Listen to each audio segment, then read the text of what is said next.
Muy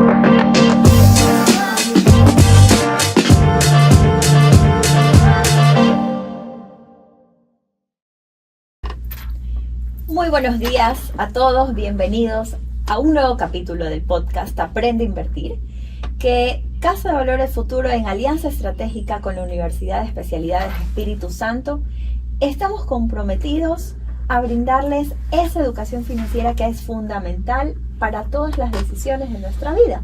No únicamente decisiones a nivel financiero, sino a nivel de administración de recursos. Básicamente eso son las finanzas, administrar recursos, y pues eso es precisamente lo que vamos a conversar el día de hoy.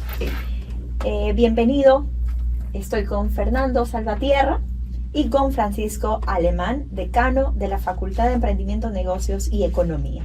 Bienvenido Fernando, bienvenido Francisco. Muchas gracias Alejandra. Fernando, bienvenido, un gusto de verte nuevamente. Fernando es un experto en todos los temas de finanzas y mercado de valores, no únicamente por su experiencia, sino por su background académico, sus posgrados y sobre todo la experiencia práctica que trae. Es además docente de nuestra universidad, de la UES, entre otras universidades. Así que con él vamos a conversar sobre este interesante tema de la bolsa de valores en Ecuador, los desafíos y las oportunidades.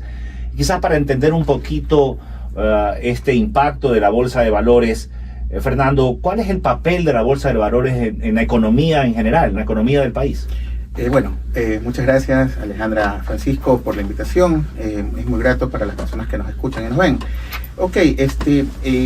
Dentro de lo que hablamos de bolsa de valores, y yo siempre lo digo en mis clases, cuando hablamos del mercado de valores, la bolsa es el lugar donde se perfecciona el mercado, ¿no? Encuentro oferentes, encuentro demandantes de los títulos de valores. Por un lado, las empresas que quieren financiamiento y por otro lado, los inversionistas que quieren un mayor rendimiento, ¿no? Entonces, la función de la bolsa es un eje, ¿no?, del mercado que ahí convergen, ¿no? Entonces, entre esto, los desafíos inicialmente en los temas tecnológicos, ¿no?, en los temas propios del país, en los temas de mercado propiamente, ¿no? Es un desafío súper grande que tiene el mercado en sí, ¿no? Y que converge justamente en las bolsas. Ahora, quizás volviendo sobre eso, la bolsa de valores, los mercados tienen un rol para el impacto, para nuestro crecimiento como país, nuestro crecimiento económico.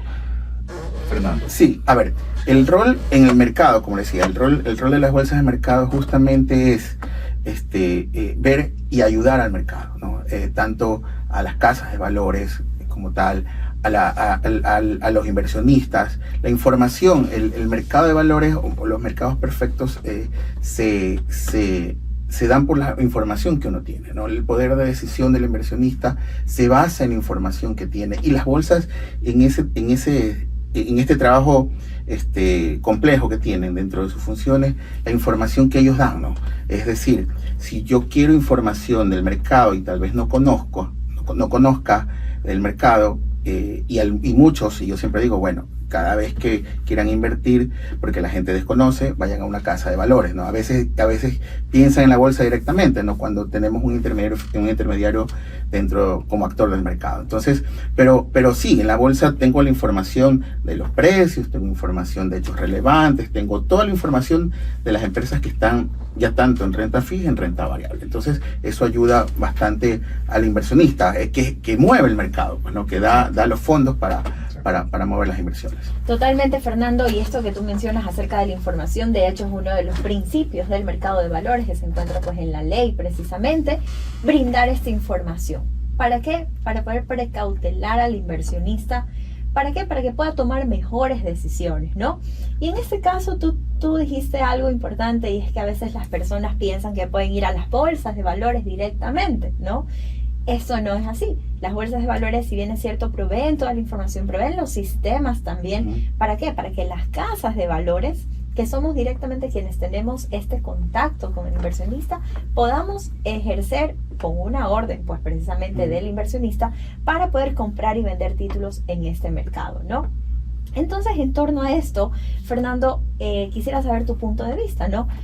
Estos desafíos y oportunidades van más allá de las bolsas de valores, sino van hacia todos los actores del mercado de valores, ¿no? ¿Qué nos podrías decir? ¿Qué desafíos, desde tu punto de vista, encuentras?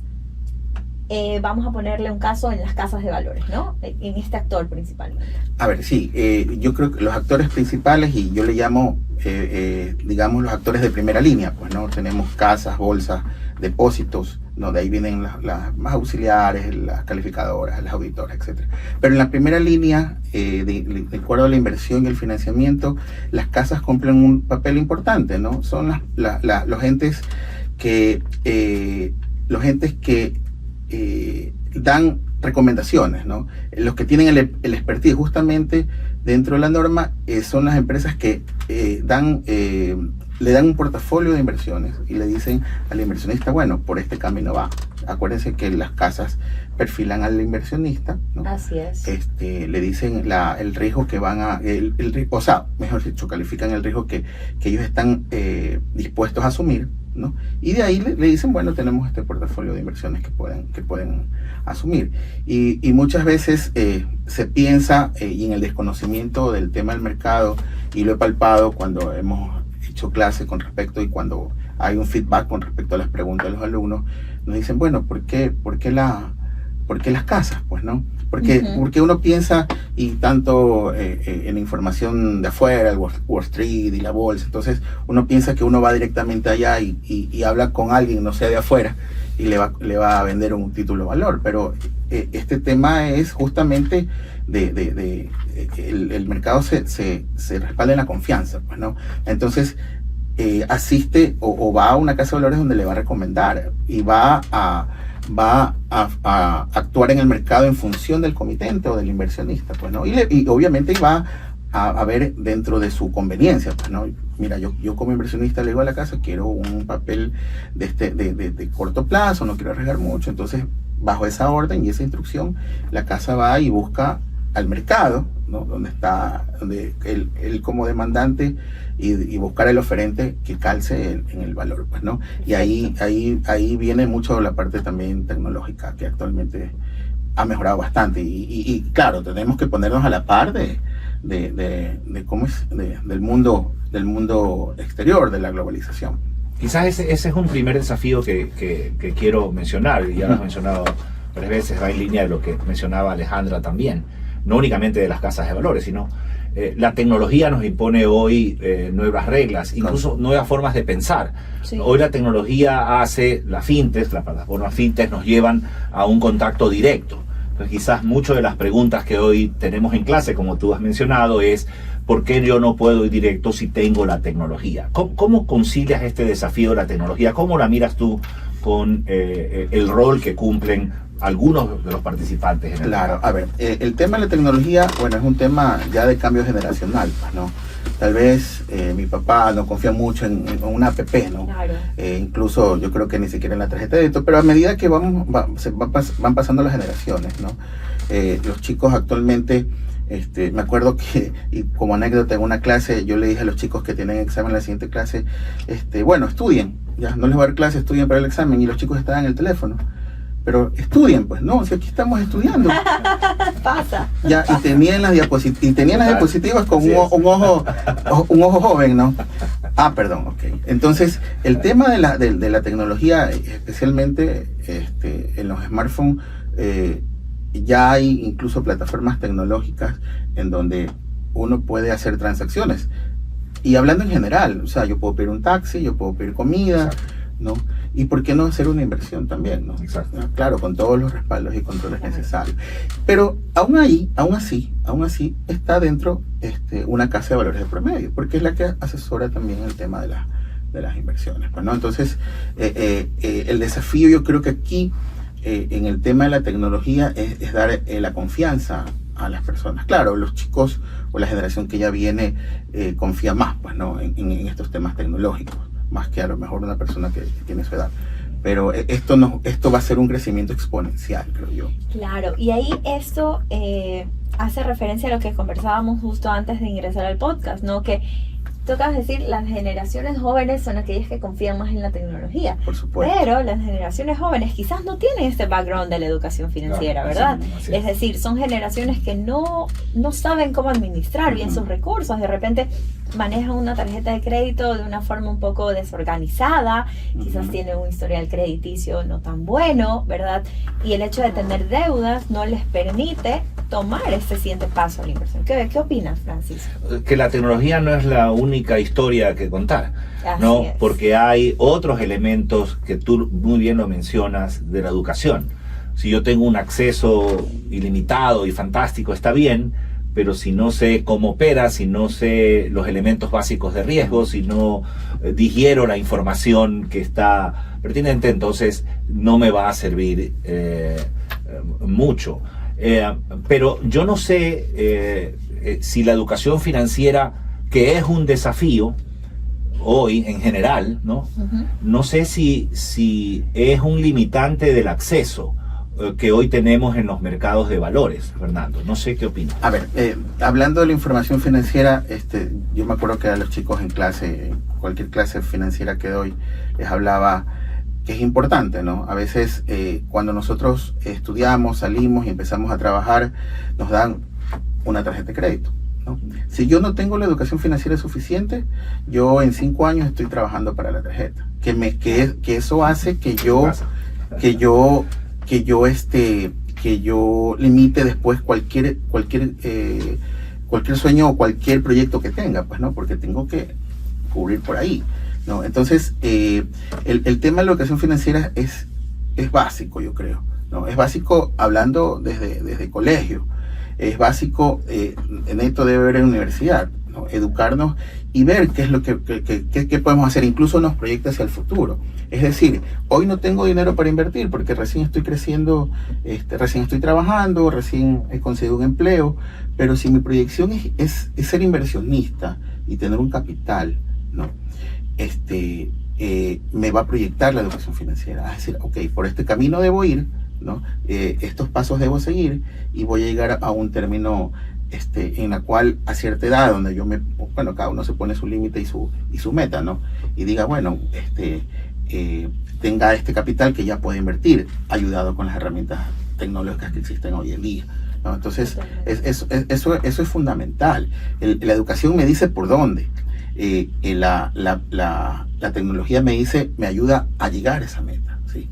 A ser inversionista, a hacer empresa, lo que decidan hacer, ¿no? Pero que con tal que tengamos un criterio ya establecido en cuanto a decisión, ¿no? Porque toda nuestra vida forja de acuerdo a las decisiones. Yo he tomado una decisión en el futuro de estudiar, de encaminarme.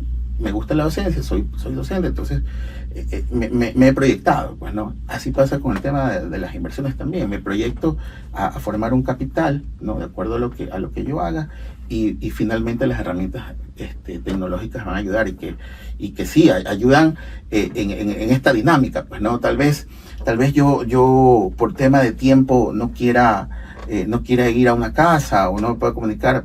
Ok, pero tengo la aplicación donde ahí mismo en mi smartphone veo una aplicación, aquí miren, tengo esto, me nutro de información. El mercado de valores se nutre, o un mercado perfecto es cuestión de la información que decíamos primero, ¿no? Información oportuna, veraz, y que yo pueda tomar una decisión y saber a cierta edad, no sé, 30, 35 años, donde ya tengo tal vez una pequeña independencia financiera, poder invertir y seguir adelante con el tema de la inversión. Y esto nos va a mover mucho en el mercado.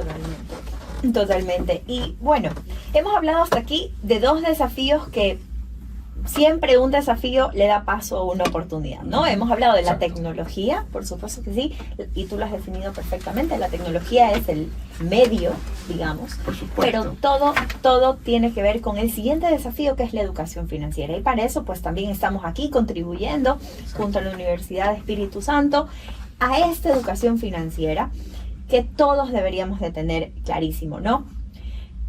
Desde tu perspectiva, Fernando y Francisco también, ¿cómo ustedes ven estas tendencias actuales del mercado de valores, hacia dónde está yendo el mercado de valores ecuatoriano, ¿qué crees que podríamos mejorar? Como te hablo como parte de uno de los actores del mercado de valores ecuatoriano, ¿cómo tú lo ves desde fuera, ¿no? Un poco para que quienes nos están escuchando sepan por dónde va el mercado de valores ecuatoriano.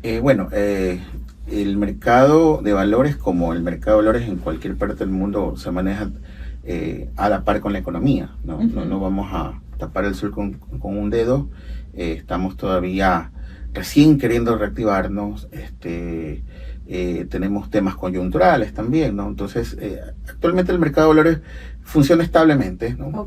Quisiéramos que verlo, los que estamos metidos en este tema y nos interesa desde la academia, ver crecer el mercado, ¿no?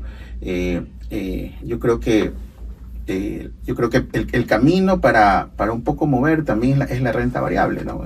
Las empresas un poco abran sus capitales, den las oportunidades a que personas inviertan, y yo creo que esto le va a dar va a cambiar el mismo esquema que existe, ¿no? Tal vez renta fija es lo que hay ahorita por el tema del riesgo, pero la renta variable también movería un poco más el tema del mercado, lo haría más atractivo, ¿no? Porque hay empresas que se conocen, uno puede tener buenos rendimientos con esto, los que uno espera como inversionista, y yo creo que por ahí puede ser uno de los desafíos. Y quizás desde lo que dices, Fernando, interesante, desde la psiquis del inversionista. Por supuesto. Entonces, yo soy dueño de una empresa. Claro, totalmente. Y eso hace que entonces me entusiasme. Exacto. Pero si solo hay títulos de deuda en el mercado, que está bien, dan su rentabilidad, tienen pues su perfil de riesgo dado, etcétera.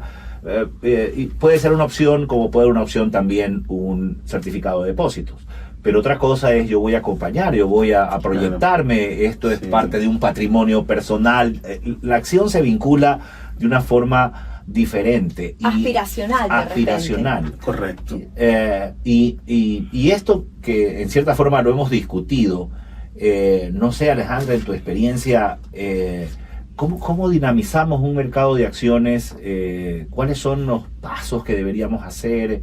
¿Qué cosas deberíamos estar haciendo o impulsando todos los agentes en la economía? Mira, esa es una excelente pregunta, Francisco, y gracias por traerla acá al podcast.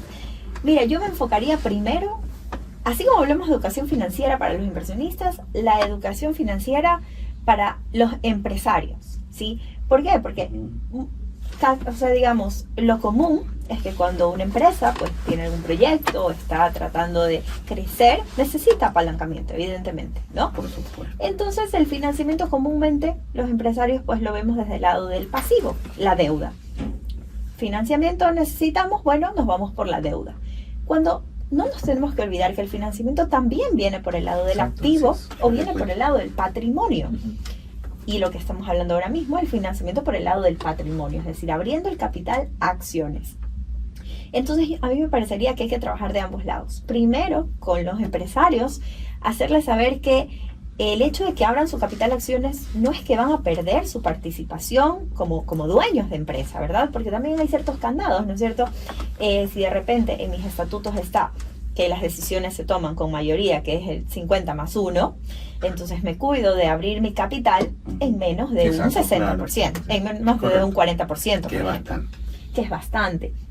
Entonces ir cuidando, pero esa educación financiera sí hacia el empresario que busca financiamiento, ¿no? Y perdón que interrumpa, y hay casos interesantes hoy de empresas que tienen el capital abierto, ¿no? Y que pueden manejar esto que tú dices, el control, por un lado, que quieren mantenerlo, pero también la participación de otros, ¿no? Totalmente. ¿Cómo ves este tema, Fernando? ¿Qué te parece? Como decías, el primer aspecto, el tema de la educación financiera para las empresas, pues, ¿no? Para quien podría abrir su capital y podría dar dinamismo, porque es un tema yo creo que actualmente el renta fija es un poco, no le quiero decir monótono, sino igual en todo aspecto, ¿no? Calmado, quieto. Sí, es quieto. Pero si le damos un tema de renta variable y abren los capitales, esto lo haría más atractivo incluso para personas que quieran arriesgar desde fuera, pues, ¿no? Personas que quieran invertir de afuera a una empresa conocida. Y qué más que alguien le diga, mira, a ver, alguien de afuera le va a preguntar, ¿conoces tal empresa? Ok, sí, en este país que es pequeño y todos nos conocemos. Diría, sí, la empresa tiene buenos rendimientos, aquí está la información financiera, ok, se motiva, pues, ¿no? Traemos capital de fuera, inversión de afuera, directo, o sea, es directo a la vena. Entonces, ese como primer paso, ¿no? Como tú dices, educando al empresario, que el empresario se motive, ¿no? Y que ya el resto lo haga el mercado, o sea, vean los inversionistas nacionales y extranjeros que hay un portafolio interesante, ¿no? Porque claro, hay compañías súper buenas, entonces acaparan ese financiamiento, ¿no? Por un lado, y tienen la rentabilidad esperada. Y quizá, bueno, ustedes han mencionado algo súper interesante. Bueno, vamos a dinamizar el mercado y hay una oportunidad en el mercado de acciones y entonces hay que trabajar con los empresarios. Y por qué no hacernos atractivos para inversión de afuera. Sí. Pero yo quiero preguntarte un tema, y la regulación y la supervisión, entonces ahí tiene un desafío importante. También. Claro, sí. Yo creo que, y en general, o sea, no solo en lo bursátil, en lo tributario, pues no siempre un inversionista va a ver, bueno, cuál es la seguridad jurídica que yo tengo, pues, ¿no? Porque yo voy a arriesgar mi patrimonio, mi inversión que me ha costado forjar y todo esto. Entonces, deberían ser las reglas claras, ¿no? No sé, dentro de la legislación, incluso tener no los candados, sino la seguridad jurídica que respalde, o sea, más que todo que dé confianza. Ya seguimos hablando de la confianza, ¿no? Así es. Que dé confianza, que yo como persona afuera vea al Ecuador como un país de oportunidad, ¿sí? Un país de oportunidad. Y eso, y que más que venga capital de afuera, porque, y lo he dicho, opinión personal, y se lo he dicho a mis alumnos, este país va a crecer en la medida que nosotros vayamos a la agroindustria, por ejemplo, ¿no? Tenemos ahí la despensa, ¿no? Pero, ¿qué pasa? Exportamos materia prima y compramos finalmente el producto terminado. Totalmente. ¿Ya? Sí.